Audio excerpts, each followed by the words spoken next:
नमस्कार दोस्तों, स्वागत है आपका हमारे YouTube चैनल एग्जाम गुरु में। दोस्तों, हमारी जो बहुत ही इंपॉर्टेंट सीरीज चल रही है रेलवे ग्रुप डी 2021 एग्जाम्स के लिए जनरल साइंस के टॉप 10,000 मोस्ट इंपॉर्टेंट एमसीक्यू की सीरीज चल रही है। उसके अंतर्गत मैं आज आपके लिए दूसरे नंबर का वीडियो लेकर आया हूँ। उसके पहले मैं एक वीडियो कंप्लीट करा चुका हूँ, जिन भी बच्चों ने नहीं देखा है मैं प्लेलिस्ट बना दी है और उसका लिंक मैंने डिस्क्रिप्शन बॉक्स में भी दे दिया और साथ साथ यहाँ पर ऊपर आई के बटन पे भी जोड़ दूंगा, जिससे कि आप देख लीजिएगा। जो बच्चे नए आए मैं उनको बता दूं कि हम टोटल जो 10,000 क्वेश्चन कंप्लीट करेंगे वो 100 वीडियो के अंतर्गत करेंगे और हर वीडियो में आपको मैं 100 क्वेश्चन बता रहा हूँ। इस प्रकार आपके 10,000 question railway group D exam 2021 general science सामान्य विज्ञान, जिसमें फिजिक्स, केमिस्ट्री, बायोलॉजी तीनों आ जाएंगे, कंप्लीट हो जाएंगे। ये वही प्रश्न है दोस्तों जो आपके 2018 के ग्रुप डी के एग्जाम में भी पूछे गए, साथ साथ एनटीपीसी का जो एग्जाम हुआ था अभी आपका 2020-21 में चल रहा है उसमें भी पूछे जा रहे हैं। तो ये बहुत ही महत्वपूर्ण प्रश्न है। जिस भी बच्चे ने सीरीज पूरी देख ली, ये मानिए कि जो आपके ग्रुप डी में 25 क्वेश्चन आने वाले हैं जनरल साइंस के, उसमें से आपको 25 में से 25 पूरे मार्क्स आ जाएंगे। इसलिए आप एक भी वीडियो को, एक भी क्वेश्चन को मिस मत कीजिएगा। सभी महत्वपूर्ण प्रश्न है, कुछ सिंपल क्वेश्चन रहेंगे और कुछ टफ क्वेश्चन रहेंगे। आपकी 100% तैयारी हो जाएगी। तो चलिए बिना टाइम वेस्ट के वीडियो को स्टार्ट करते हैं। आज का दूसरे नंबर का वीडियो है हमारा। सबसे पहला प्रश्न देखिए स्क्रीन पर, कोशिश कीजिए हर क्वेश्चन का आंसर कमेंट बॉक्स में देने की या फिर अपने मन में दीजिए। निम्नलिखित में से किसको पेंसिलों में प्रयुक्त किया जाता है? तो इनमें से किसको पेंसिलों में प्रयुक्त किया जाता है? सिंपल क्वेश्चन है, ग्रेफाइट का यूज किया जाता है। Option number C is right answer. चलिए अगले प्रश्न की ओर चलते, स्क्रीन पर देखिएगा दोस्तों। फोटोग्राफी में स्थायीकर के रूप में प्रयुक्त होने वाले रसायन इनमें से कौन सा है? तो फोटोग्राफी में किस रसायन का प्रयोग किया जाता है? वेरी इंपॉर्टेंट क्वेश्चन है। तो सोडियम थायोसल्फेट किसका प्रयोग किया जाता है? सोडियम थायोसल्फेट का। चलिए अगले प्रश्न की ओर चलते, स्क्रीन पर देखिएगा दोस्तों। निम्नलिखित में से कौन सा विद्युत चुंबकीय विकिरण टेलीविजन के दूरस्थ नियंत्रण के में प्रयोग में लाया जाता है? टेलीविजन के दूरस्थ नियंत्रण के लिए प्रयोग में लाया जाता है तो अवरक्त किरणों का प्रयोग किया जाता है दोस्तों। किनका किया जाता है? अवरक्त किरणों का। Option number is right answer, very important. चलिए अगला प्रश्न देखिए स्क्रीन पर। खाद्य पदार्थों के परीक्षण हेतु निम्न में से किस रसायन को प्रयुक्त किया जाता है? तो कौन से रसायन का प्रयोग किया जाता है खाद्य पदार्थों के परीक्षण हेतु? Sodium benzoate. Very important question है, बहुत बार पूछा जाता है, सोडियम बेंजोएट। चलिए नेक्स्ट क्वेश्चन की ओर चलते हैं। सॉरी। त्वचा पित्तिका, स्किन रश तथा नाक से रक्तस्राव डेंगू के कुछ लक्षण हैं। देखिए यहाँ पर ये क्वेश्चन पूरा टाइप नहीं हुआ है, इसलिए हम उसको स्किप करेंगे।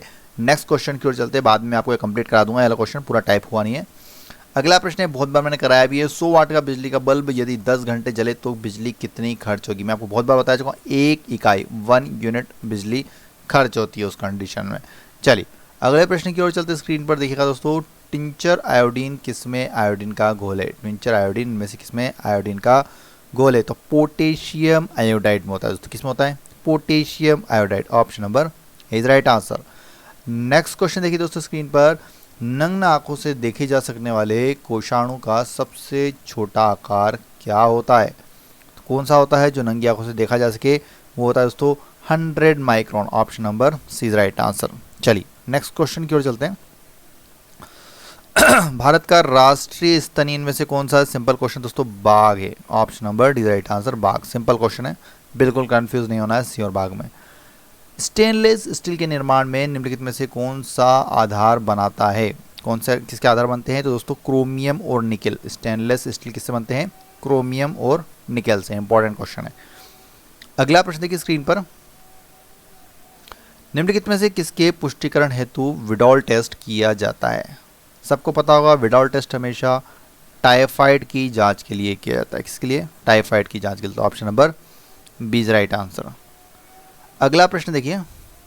गैसों के विसरण का नियम किसने प्रतिपादित किया था? तो किसका नियम है ये दोस्तों? ये है ग्राहम का नियम। Option number D is right answer. चलिए अगले प्रश्न की ओर चलते हैं। अच्छे अपस्फोट रोधी यौगिक के ऑक्टेन संख्या का मान कितना होता है? तो कितना होता है ऑक्टेन संख्या का मान? ये होता है दोस्तों उच्च होते हैं। जो अच्छे अपस्फोट रोधी होते हैं यौगिक, उनके ऑक्टेन संख्या हमेशा उच्च होती है। नेक्स्ट क्वेश्चन देखेंगे दोस्तों। एक वृक्ष के पुराने तने की अनुप्रस्थ काट में 50 वलय मिलते हैं। अगर ऐसे 50 वलय मिलते हैं तो उसकी आयु क्या होगी दोस्तों? उसकी आयु 50 वर्ष, मतलब एक वलय इक्वल टू 1 वर्ष। Option number C is right answer. ठीक है, चलिए अगला प्रश्न देखिए। पराश्रव्य तरंगे वे ध्वनि तरंगे हैं जिनकी आवृत्ति देखिए 20 किलोहर्ट्ज से अधिक होती हैं। कितनी होती है? 20 kilohertz. Option number C is right answer. अगला प्रश्न देखिए, 100 वाट का बिजली का बल्ब 10 घंटे जलता है, 5 रुपए प्रति यूनिट की दर से विद्युत खर्च होगा। मैंने आपको बताया कि 100 वाट का अगर बल्ब 10 घंटे जलता है तो 1 यूनिट बिजली खर्च होती है, और यहाँ पर वैल्यू कितनी है, मतलब कितना आपको चार्ज कर रहे हैं वो 5 रुपये प्रति यूनिट, तो 1 यूनिट बनेगी तो 5 रुपये खर्च होंगे। तो option number A is right answer. ठीक है ना। चलिए अगले प्रश्न की ओर चलते हैं। स्क्रीन पर देखिएगा, चुंबकीय क्षेत्र का मात्रक क्या होता है? तो gauss. Option number is right answer दोस्तों, गोस। चुंबकीय क्षेत्र का मात्रक क्या होता है? गोस होता है। नेक्स्ट क्वेश्चन की ओर चलते हैं। स्क्रीन पर देखिए, प्राकृतिक रबड़ किसका बहुलक होता है? तो ये होता है दोस्तों आपके आइसोप्रीन का बहुलक होता है प्राकृतिक रबड़। चलिए अगला प्रश्न देखिए स्क्रीन पर, सेफ्टी रेजर का आविष्कार किसने किया था? सेफ्टी रेजर का आविष्कार किया था दोस्तों Gillette. Option number C right answer दोस्तों, जिलेट के द्वारा किया गया। चलिए अगला प्रश्न, निम्नलिखित में से कौन सा एक आरडीएक्स का अन्य नाम है? आरडीएक्स का अन्य नाम क्या है? तो ये है आपका साइक्लोनाइट। आरडीएक्स का अन्य नाम क्या है दोस्तों? Cyclonite. Option number D is right answer. चलिए नेक्स्ट क्वेश्चन की ओर चलते हैं। स्क्रीन पर देखिए, निम्नलिखित में से किस पक्षी के दांत थे? इनमें से किस पक्षी के दांत थे? तो आर्कियोप्टेरिक्स इस श्रेणी के पक्षियों के दांत भी हुआ करते थे। Option number B is right answer. चलिए अगले प्रश्न की ओर चलते देखिए दोस्तों स्क्रीन पर, लैक्टोज किस में पाया जाता है? लैक्टोज किस में पाया जाता है? तो ये दूध में पाया जाता है। Option number B right answer दोस्तों, किस में पाया जाता है? दूध में पाया जाता है। चलिए अगला प्रश्न देखिए, निम्नलिखित में से कौन सा अष्टक नियम के अपवाद को दर्शाता है? इनमें से कौन सा तत्व अष्टक नियम के अपवाद को दर्शाता है? तो ये आपका बोरॉन होता है दोस्तों। Option number B right answer, boron.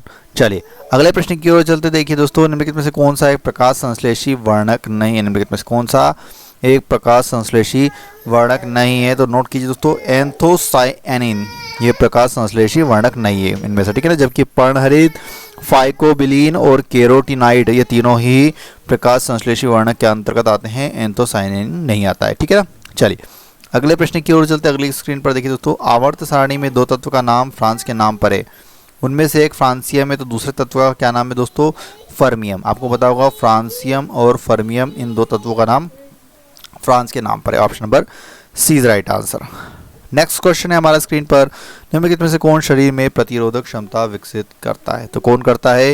ये होता है दोस्तों एंटीबॉडी। आपको पता होगा अगर शरीर में एंटीबॉडी बन जाती है किसी बीमारी से लड़ने के लिए, तो हमको वो बीमारी हमारे शरीर को नहीं लगती है। ठीक है ना। तो option number B is right answer. Next question है स्क्रीन पर, मानव ने सर्वप्रथम किस धातु का प्रयोग किया था? तो तांबे का प्रयोग किया था मानव ने सबसे पहले। चलिए नेक्स्ट क्वेश्चन देखिए दोस्तों स्क्रीन पर, जब रक्त में ऑक्सीजन की सांद्रता में कमी आती है तो श्वास की गति पर क्या प्रभाव पड़ती है? श्वास की गति उस समय क्या हो जाती है? बढ़ जाती है। Option number B is right answer. Next question है दोस्तों, नाभिक से निकलने वाले विकिरण में किसकी वेदन क्षमता सबसे अधिक होती है? तो जो गामा किरण होती है उसकी वेदन क्षमता सबसे अधिक होती है। Option number C is right answer. अगला प्रश्न है दोस्तों, बर्नौली का सिद्धांत निम्नलिखित में से किसके संरक्षण का प्रकथन है? तो बर्नौली का सिद्धांत ऊर्जा संरक्षण का प्रकथन माना जाता है। Option number B right answer. चलिए अगला प्रश्न है स्क्रीन पर देखिएगा दोस्तों, पास्कल किसकी इकाई है? तो पास्कल होती है दोस्तों दाब, मतलब प्रेशर की यूनिट होती है। नेक्स्ट क्वेश्चन देखिए स्क्रीन पर, किसी आधार के चारों ओर मटर के प्रतान का लिपटना एक अच्छा उदाहरण है। किसका अच्छा उदाहरण होता है? तो स्पर्शानुवर्तन का। किसका अच्छा उदाहरण होता है? ये स्पर्शानुवर्तन का। नेक्स्ट क्वेश्चन देखिए दोस्तों स्क्रीन पर, न्यूक्लियॉन को किन उपकरणों का मिश्र माना जाता है? किसका माना जाता है? तो quark. Option number B right answer दोस्तों, क्वार्क का माना जाता है। चलिए अगला प्रश्न देखिए स्क्रीन पर दोस्तों, नेक्स्ट क्वेश्चन है, सोनार अधिकांशतः प्रयोग में लाया जाता है, किस लिए लाया जाता है? तो नौ संचालकों द्वारा। किसके द्वारा प्रयोग में लाया जाता है? नौ संचालकों द्वारा। चलिए अगले प्रश्न की ओर चलते दोस्तों, स्क्रीन पर देखिएगा, जैविक उत्प्रेरक हैं। जैविक उत्प्रेरक है कौन से आते हैं? तो एंजाइम्स जैविक उत्प्रेरक होते हैं। नेक्स्ट क्वेश्चन है, किसी ठोस पदार्थ को बिना द्रव में बदले सीधे वाष्प अवस्था में परिवर्तन होने को क्या कहते हैं? तो उसको बोला जाता है दोस्तों ऊर्ध्वापातन। Option number C right answer, ऊर्ध्वापातन कहते हैं। अगर किसी ठोस पदार्थ को डायरेक्ट द्रव में बदले बिना अगर वाष्प में परिवर्तित कर दे तो उसको ऊर्ध्वापातन कहा जाता है। अगला प्रश्न है, पारिस्थितिकी नीति की संकल्पना को किसने प्रतिपादित किया? पारिस्थितिकी की संकल्पना को इनमें से किसने प्रतिपादित किया था? तो ग्रिनेल्स ने। Option number B right answer दोस्तों, ग्रिनेल्स ने प्रतिपादित किया था। अगला प्रश्न है, कार्बन डाइऑक्साइड जल से अभिक्रिया करके बनाता है, क्या बनाता है? कार्बोनिक अम्ल। CO2 को अगर H2O से आप अभिक्रिया करेंगे तो क्या बनेगा आपका? कार्बोनिक अम्ल। नेक्स्ट क्वेश्चन है हमारा स्क्रीन पर दोस्तों, निम्नलिखित में से किस फल का विकास पुष्प क्रम में होता है? तो अनानास होता है इसका, किसका जो ये फल है इसका विकास बिल्कुल एक पुष्प क्रम में होता है। Option number C right answer. Next question है देखिएगा, एक धातु की ठोस गेंद के अंदर कोटर है, जब इस धातु के गंध को गर्म किया जाएगा तो कोटर के आयतन पर क्या प्रभाव पड़ेगा? कोटर का आयतन उसमें बढ़ जाता है। Option number A right answer. Next question देखिए दोस्तों स्क्रीन पर, चंद्र सतह पर एक प्रेक्षक को दिन के समय आकाश कैसा दिखाई देगा? मैंने आपको बताया है कि आकाश हमेशा काला होता है, तो option number D right answer दोस्तों, काला दिखाई देगा। चलिए अगला प्रश्न देखिए स्क्रीन पर, रेशम का रासायनिक प्रकृति है, रेशम की रासायनिक प्रकृति कैसी होती है? तो ये प्रोटीन होता है रेशम, ठीक है ना, क्या होता है? प्रोटीन। अगला प्रश्न देखिए दोस्तों स्क्रीन पर, पृथ्वी के कार्बन चक्र में निम्नलिखित में से कौन कार्बन डाइऑक्साइड की मात्रा में वृद्धि नहीं करता? कौन नहीं करता? प्रकाश संश्लेषण। ये इंपॉर्टेंट क्वेश्चन, ठीक है ना, प्रकाश संश्लेषण से कोई मात्रा में वृद्धि नहीं होती है, ठीक है ना, ये एक प्राकृतिक क्रिया है। चलिए अगला प्रश्न है, रक्त समूह O वाला व्यक्ति किस रक्त समूह के व्यक्तियों को से रक्त ले सकता है? तो O वाला जो व्यक्ति होता है दोस्तों वो केवल O वाले व्यक्तियों से ही रक्त ले सकता है। Option number D is right answer. चलिए अगला प्रश्न देखिए यहाँ पर, रासायनिक ऊर्जा का विद्युत ऊर्जा में रूपांतरण निम्नवत होगा। रासायनिक ऊर्जा का विद्युत ऊर्जा में रूपांतरण को बोलते हैं इलेक्ट्रोलाइसिस द्वारा। किसके द्वारा होता है? इलेक्ट्रोलाइसिस द्वारा। चलिए अगला प्रश्न देखिए स्क्रीन पर, कीटोन में कौन सा अभिक्रियाशील मूलक होता है? कीटोन में कौन सा अभिक्रियाशीलक मूलक होता है? तो CO। Option number C right answer दोस्तों, ठीक है ना, CO। चलिए अगले प्रश्न की ओर चलते स्क्रीन पर देखिएगा, कुलीज नलिका का प्रयोग क्या उत्पन्न करने के लिए किया जाता है? तो जो कुलीज नलिकाएं होती है उनका प्रयोग एक्स किरणों को उत्पन्न करने के लिए किया जाता है। Option number C right answer. चलिए नेक्स्ट क्वेश्चन देखिए, बर्फ को बुरादे में क्यों पैक किया जाता है? आपने देखा कि बर्फ की जो सिलियाँ होती है उनको बुरादे में रखा जाता है। क्यों रखा जाता है? क्योंकि वो पिघल नहीं जाए, ये तो ठीक है, लेकिन यहाँ पर उसका उत्तर होगा दोस्तों, बुरादा ऊष्मा का कुचालक होता है। इसलिए क्या होता है कि बर्फ़ पिघलती नहीं है, उसके पिघलने से बचाने के लिए बुरादे में रखते हैं, क्योंकि बुरादा ऊष्मा का कुचालक होता है। नेक्स्ट क्वेश्चन देखिए दोस्तों स्क्रीन पर, पॉलीथीन की थैलियों को नष्ट नहीं किया जा सकता क्योंकि वे बनी होती हैं। किससे बनी होती हैं पॉलीथीन की थैलियाँ? पॉलीमर से बनी होती हैं। अगला प्रश्न देखिए स्क्रीन पर, निम्नलिखित में से कौन भार की इकाई नहीं है? भार की इकाई नहीं है, तो देखिए ये तीनों तो भार की इकाई हैं, डाइन नहीं है, तो option number D is right answer. Next question देखिए दोस्तों स्क्रीन पर, अनिषेक जनन होता है, अनिषेक जनन होता है किसमें होता है? बिना निषेचन के अंडाणु का परिवर्धन। क्या होता है ये? बिना निषेचन के अंडाणु का परिवर्धन को अनिषेक जनन कहा जाता है। अगला प्रश्न देखिए, मनुष्य की आंख में प्रकाश तरंगे किस स्थान पर स्नायु उद्वेगों में परिवर्तित होती है? अक्षपट मतलब रेटिना पर। मनुष्य की आंख में प्रकाश तरंगे किस स्थान पर स्नायु उद्वेगों में परिवर्तित होती है? अक्षपट मतलब रेटिना पर।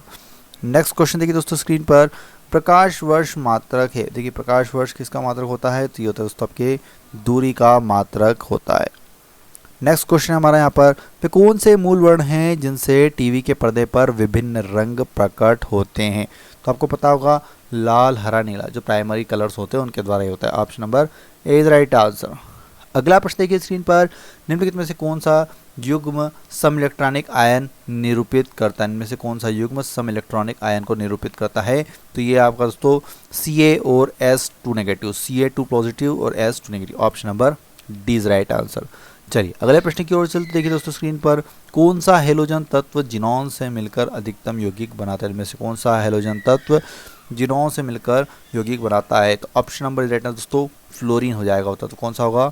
फ्लोरीन। नेक्स्ट क्वेश्चन देखिए दोस्तों स्क्रीन पर, ल्यूमेन एकक है, ल्यूमेन किसका मात्रक है? तो ये ज्योति फ्लक्स का मात्रक होता है दोस्तों। किसका होता है ये? ज्योति फ्लक्स का मात्रक होता है। मनुष्य में यूरिया का निर्माण होता है, कहाँ पर होता है? तो मनुष्य में यूरिया का निर्माण लीवर में होता है। कहाँ पर होता है? लीवर में होता है। अगला प्रश्न है हाइड्रोजन तत्व के कितने समस्थानिक होते हैं? तो हाइड्रोजन तत्व के दोस्तों 3 समस्थानिक होते हैं। Option number 20 right answer. चलिए अगला प्रश्न हमारा, आंख के रेटिना की परंपरागत कैमरा के निम्न में से किस भाग से तुलना की जाती है? तो कैमरे की किस भाग से तुलना की जाती है? फिल्म। आंख की जो रेटिना होती है वो कैमरे की फिल्म के समान ही होता है। Option number is right answer. Next question देखिए दोस्तों स्क्रीन पर, श्वेत प्रकाश जब प्रिज्म से होकर गुजरता है तो जो वर्ण सबसे अधिक विचलित होता है वह कौन सा है? तो दोस्तों सबसे अधिक विचलित होता है बैंगनी colour. Option number is right answer दोस्तों, बैंगनी कलर। नेक्स्ट क्वेश्चन देखिए स्क्रीन पर दोस्तों, निम्नलिखित में से कौन मछली नहीं है? तो इनमें से कौन मछली की श्रेणी में नहीं आती? वैसे सबके आगे फिश लिखा है तो यहाँ पर कंफ्यूजिंग है, लेकिन जो स्टार फिश है वो मछली की श्रेणी में नहीं आती। सॉ फिश, पाइप फिश और गिटार फिश तीनों ही मछली की श्रेणी में आती है। Option number A is right answer. Next question देखिए दोस्तों स्क्रीन पर, द्रव्य की अवस्थाओं की अधिकतम संख्या क्या है? द्रव्य कितनी अवस्थाओं में पाया जाता है दोस्तों? 5 अवस्थाओं में पाया जाता है। Option number C right answer दोस्तों 5। अगले प्रश्न की ओर चलते स्क्रीन पर देखिए दोस्तों, कपड़े से जंग के धब्बे हटाने के लिए प्रयोग किया जाता है। कपड़े से जंग के धब्बे हटाने के लिए क्या प्रयोग किया जाता है? ऑक्सैलिक अम्ल के घोल का प्रयोग किया जाता है। Option number C is right answer. Next question देखिए दोस्तों स्क्रीन पर, तंत्रिका तंत्र की लघुत्तम संरचना तथा शरीर क्रियात्मक इकाई है। तंत्रिका तंत्र की सबसे लघुत्तम संरचना तथा शरीर क्रियात्मक इकाई में से कौन सी है? ऑप्शन नंबर डी राइट है दोस्तों, neuron. Very important question. Next question देखिए दोस्तों स्क्रीन पर, विखंडन, यहाँ पर ये पूरा क्वेश्चन नहीं है, इसको स्किप करेंगे। नेक्स्ट क्वेश्चन देखेंगे, पूरा क्वेश्चन टाइप नहीं है वाला। जब जल जम जाता है तो उसके घनत्व पर क्या प्रभाव पड़ता है? देखिए जब भी जल जम जाता है तो उसका घनत्व घट जाता है। Option number A is right answer. चलिए अगला प्रश्न देखिए दोस्तों स्क्रीन पर, यदि एक प्रक्षेप का क्षैतिज परास उसकी अधिकतम ऊंचाई का 4 गुना हो तो प्रक्षेपण का कोण कितना होगा? 45 degree. Option number B right answer. चलिए नेक्स्ट क्वेश्चन की ओर चलते स्क्रीन पर देखिए दोस्तों, निम्न में से कौन वायु को सबसे अधिक प्रदूषित करता है? तो कौन करता है? जो कार्बन मोनोऑक्साइड है इनमें से वो सबसे ज़्यादा वायु को प्रदूषित करती है। Option number B right answer. चलिए नेक्स्ट क्वेश्चन की ओर चलते हैं। नेक्स्ट क्वेश्चन की ओर चलते दोस्तों देखिएगा, 3Li7 तथा 4Be8 हैं, क्या बोलेंगे आप इनको? इनमें से क्या आइसोटॉप हैं, क्या आइसोबार है, क्या आइसोटोन है, क्या आइसोमर है? ये आइसोटोन की श्रेणी में आते हैं। Option number C is right answer. Next question देखिए दोस्तों स्क्रीन पर, निम्न में से किस कीट का वैज्ञानिक नाम ब्लेटेरिया है? कौन से कीट का वैज्ञानिक नाम ब्लेटेरिया है? तो ये आपके काकरोच को बोला जाता है। देखिए सभी जितने भी कीट है, सभी जानवर है, आपको उनके वैज्ञानिक नाम पता होना चाहिए, बहुत ज़्यादा एग्जाम में पूछे जाने की संभावना है। चलिए नेक्स्ट क्वेश्चन की ओर चलते देखिए दोस्तों स्क्रीन पर, पास्कल इकाई मैंने अभी आपको बताया, रिपीटेड क्वेश्चन है, दाब की इकाई होती है। पास्कल किसकी इकाई होती है? दाब की इकाई होती है। अगला प्रश्न है, वायु की गति निम्नलिखित के द्वारा मापी जाती है। तो वायु की गति किसके द्वारा मापी जाती है? Anemometer. Option number B right है दोस्तों, एनीमोमीटर के द्वारा मापी जाती है वायु की गति। अगला प्रश्न, नीले पत्र को लाल कर देता है, कौन कर देता है? तो जो अम्ल होता है वो नीले पत्र को लाल कर देता है। Option number A is right answer. Next question है दोस्तों स्क्रीन पर, निम्नलिखित में से किसकी पेशियों में सस्पंदन का गुण पाया जाता है? तो किसकी पेशियों में पाया जाता है सस्पंदन का गुण?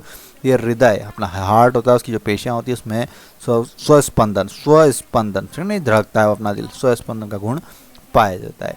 अगला प्रश्न है हमारा देखिए स्क्रीन पर, तांबा किसके द्वारा शुद्ध होता है? देखिए तांबे को शुद्ध किया जाता है तपाने से। Option number is right answer, तांबे को तपाने के द्वारा शुद्ध किया जाता है। नेक्स्ट क्वेश्चन है हमारा, फ्लाई ऐश वातावरण प्रदूषक है जिसके द्वारा उत्पन्न होता है? तो थर्मल पावर प्लांट्स के द्वारा उत्पन्न होता है, ठीक है ना, वायु प्रदूषक। Option number A is right answer.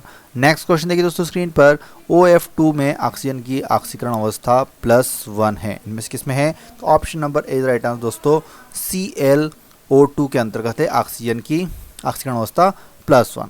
Next question देखिए दोस्तों स्क्रीन पर, निम्नलिखित में से संगमरमर है, इनमें से संगमरमर का फार्मूला कौन सा है? तो CaCO3 संगमरमर का फार्मूला है। Option number is right answer, ठीक है ना।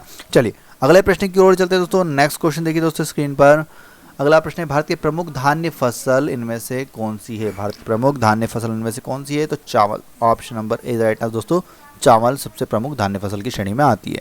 नेक्स्ट क्वेश्चन है, स्पंज क्या है? स्पंज क्या है? तो ये एक जंतु। ऑप्शन नंबर से राइट आंसर दोस्तों, एक जंतु की श्रेणी में आता है। चलिए अगला प्रश्न हमारा स्क्रीन पर, वर्षा की बूंद की गोल आकृति का कारण क्या होता है? देखिए वर्षा की बूंद गोल गोल गिरती है तो क्यों होती है? बहुत बार बताया मैंने आपको, ऐसा पृष्ठ तनाव के कारण होता है, ठीक है ना। चलिए नेक्स्ट क्वेश्चन की ओर चलते, देखिएगा स्क्रीन पर दोस्तों, उच्च तापक्रम पर किसी जंतु की प्रसुप्ति को क्या कहा जाता है, तो उसको एस्टिवेशन कहा जाता है दोस्तों। उच्च तापक्रम पर किसी जंतु की प्रसुप्ति को aestivation, option number D is right answer. Next question देखिए दोस्तों स्क्रीन पर, जीवन शक्ति सिद्धांत का प्रतिपादन किस रसायनज्ञ ने किया था, तो किसने किया था, कौन से वैज्ञानिक ने किया था, तो बर्जीलियस के द्वारा किया गया था, ऑप्शन नंबर राइट ना दोस्तों, बर्जीलियस के द्वारा किया गया था। नेक्स्ट क्वेश्चन देखिए दोस्तों, गैसोहोल गैसोलीन और निम्न में से किसका मिश्रण होता है, गैसोल गैसोलीन और निम्न में से किसका मिश्रण होता है, तो जो गैसोहोल होता है दोस्तों वो आपका एक तो gasoline plus ethyl alcohol, note कीजिएगा दोस्तों, इथाइल एल्कोहल और गैसोलीन मिलकर क्या बनाते हैं, gasohol, option number A is right answer. Next question देखिए दोस्तों स्क्रीन पर, ध्यान से देखिए, जड़ अवधारणा किसके उत्पन्न होता है, जड़ आवरण इनमें से किसके द्वारा उत्पन्न होता है, तो ये होता है दोस्तों आपका कैलिप्ट्रोजन के द्वारा, option number B right answer, दोस्तों कैलिप्ट्रोजन के द्वारा उत्पन्न होता है। अगले प्रश्न की ओर चलते, देखिए स्क्रीन पर दोस्तों, अफीम पोस्त पौधे के किस भाग से प्राप्त होता है, तो अफीम पोस्त पौधे के अधपके फल से प्राप्त होता है, option number C is right answer. Next question देखिए दोस्तों स्क्रीन पर, नींबू किसके कारण खट्टा होता है, आपको पता होगा नींबू खट्टा होता है किसके कारण होता है, तो सिट्रिक अम्ल के कारण, क्या होता है उसमें, सिट्रिक अम्ल पाया जाता है। अगले प्रश्न की ओर चलते स्क्रीन पर देखिएगा दोस्तों ध्यान से, कोयला निर्माण की आरंभिक अवस्था इनमें से कौन सी है, तो जो सबसे पिट लोहा होता है कोयला निर्माण का सबसे पहला प्रोडक्ट होता है, option number A is right answer. Next question देखिए दोस्तों स्क्रीन पर, निम्न में से किसी कमी से मनुष्य में मधुमेह होता है, तो इंसुलिन की कमी से, बहुत ही महत्वपूर्ण प्रश्न, वेरी सिंपल क्वेश्चन, सबको पता होना चाहिए कि इंसुलिन की कमी से मनुष्य को मधुमेह हो जाता है, मतलब डायबिटीज। नेक्स्ट क्वेश्चन देखिए दोस्तों स्क्रीन पर, अगला प्रश्न हमारा, फलीदार पादपों की जड़ों में उपस्थित गांठों में पाए जाने वाले नेत्रजन स्थिरीकरण जीवाणु हैं, कौन से हैं, तो उनको सहजीवी कहा जाता है, option number C right answer दोस्तों, सहजीवी कहा जाता है। नेक्स्ट क्वेश्चन देखिए दोस्तों स्क्रीन पर, निम्न में से कौन सा रत्न पत्थर जेमस्टोन नहीं है, कौन सा इनमें से जेमस्टोन नहीं है, तो देखिए पुखराज, दूधिया, मोती तीनों होते हैं, लहसुनिया, ठीक है ना, तो option number A right answer, लहसुनिया नहीं है जेमस्टोन, जबकि पुखराज, दूधिया, मोती तीनों का नाम आपने सुना ही होगा। चलिए अगला प्रश्न है, प्रकाश के चिकने पृष्ठ से टकराने के वापस लौटने की घटना को क्या कहते हैं, उसको सिंपल सी बात है, प्रकाश का परावर्तन कहते हैं, क्या कहते हैं, परावर्तन। अगर बात करूँ अपवर्तन की, तो अपवर्तन क्या होता है कि जब प्रकाश मुड़ता है, जैसे यहाँ के थोड़ा सा ऐसा मुड़ जाता है उसे अपवर्तन कहते हैं, लेकिन ऊपर चले जाते हैं तो उसे परावर्तन कहते हैं, तो option number B is right answer. अगले प्रश्न की ओर चलते, देखिए दोस्तों स्क्रीन पर, निम्न में से किसके आणविक सिद्धांत को प्रतिपादन किया, किसने किया था आणविक सिद्धांत के प्रतिपादन, तो ये किया था जैसे जॉन डाल्टन ने, किसने किया था, जॉन डाल्टन ने, option number D is right answer. अगला प्रश्न देखिए स्क्रीन पर, बोरेक्स लवण का रासायनिक सूत्र क्या है, तो बोरेक्स लवण का रासायनिक सूत्र होता है दोस्तों Na2B4O7 10H2O, तो option number is right answer. Next question देखिए दोस्तों स्क्रीन पर, अगला प्रश्न है, द्रव से वाष्प में पदार्थ की अवस्था परिवर्तन को कहते हैं, मैंने बताया आपको, इसको बोलते हैं दोस्तों वाष्पन, ठीक है ना, option number B is right answer. चलिए अगले प्रश्न की ओर चलते हैं। नेक्स्ट क्वेश्चन देखिए, दूध को पचाने के लिए आवश्यक एंजाइम रेनिन और लैक्टेस मानव शरीर में कितने वर्ष की आयु में लुप्त हो जाते हैं, तो देखिए ये हो जाते हैं आपके 8 वर्ष की, दूध को पचाने के लिए जो आवश्यक एंजाइम होते हैं रेनिन और लैक्टेस, वो मानव शरीर में 8 वर्ष की आयु में लुप्त हो जाते हैं, वेरी इंपॉर्टेंट क्वेश्चन है। चलिए नेक्स्ट क्वेश्चन की ओर चलते, स्क्रीन पर देखिएगा दोस्तों, जनसंख्या का अध्ययन क्या कहलाता है, तो उसको कहते हैं दोस्तों आपका डेमोग्राफी कहा जाता है, जनसंख्या के अध्ययन को क्या कहा जाता है, डेमोग्राफी। नेक्स्ट क्वेश्चन है, जब अधिक ऊंचाई पर वायुयान से आकाश को देखा जाता है तो वह कैसा दिखाई देता है, बिल्कुल बताया मैंने आपको, बहुत बार रिपीट किया है, काला दिखाई देता है, आकाश हमेशा काला दिखाई देता है, वैसे हमको पृथ्वी से वो नीला दिखाई देता है, लेकिन जनरली वो काला होता है। अगला प्रश्न है, परमाणु ऊर्जा में भारतीय कार्यक्रम के जनक इनमें से कौन है, परमाणु ऊर्जा में भारतीय कार्यक्रम के जनक इनमें से कौन है। दोस्तों अगर आपको हमारा वीडियो अच्छा लगा तो प्लीज़ वीडियो को एक लाइक कीजिए और वीडियो को ज़्यादा से ज़्यादा शेयर कीजिए। इस क्वेश्चन का आंसर आप कमेंट बॉक्स में देने की कोशिश कीजिएगा, नहीं पता होगा, अगर गलत देंगे तो मेरे सही कर दूंगा उसको, अगर जो सही देगा मैं उसका लाइक करते जाऊंगा कमेंट को, ठीक है ना। एक क्वेश्चन में आप अंतिम क्वेश्चन आपके लिए छोड़ता हूँ, उसका आंसर मैं आपको कमेंट बॉक्स में देता हूँ, और आप चाहते हैं कि ये 100 वीडियो जाने वाले हैं जिसमें आपको मैं 100 क्वेश्चन पढ़ा रहा हूँ जनरल साइंस के, विज्ञान ग्रुप डी के लिए, अगर जल्दी जल्दी आए तो प्लीज़ वीडियो को ज़्यादा से ज़्यादा शेयर कीजिए और एक लाइक कीजिए, और जो नए बच्चे हैं सब्सक्राइब करके बेल आइकन दबाना और ऑल नोटिफिकेशन को एक्टिवेट कर लेना, जिससे कि आपको समय समय पर वीडियो की इंपॉर्टेंट नोटिफिकेशन मिलती रहेगी। चलिए तो वीडियो देखने बहुत बहुत धन्यवाद। प्लीज़ इस क्वेश्चन का आंसर कमेंट बॉक्स में दीजिएगा, बहुत ही महत्वपूर्ण प्रश्न है। चलिए वीडियो देखने बहुत बहुत धन्यवाद। जय हिंद, जय भारत, वंदे मातरम।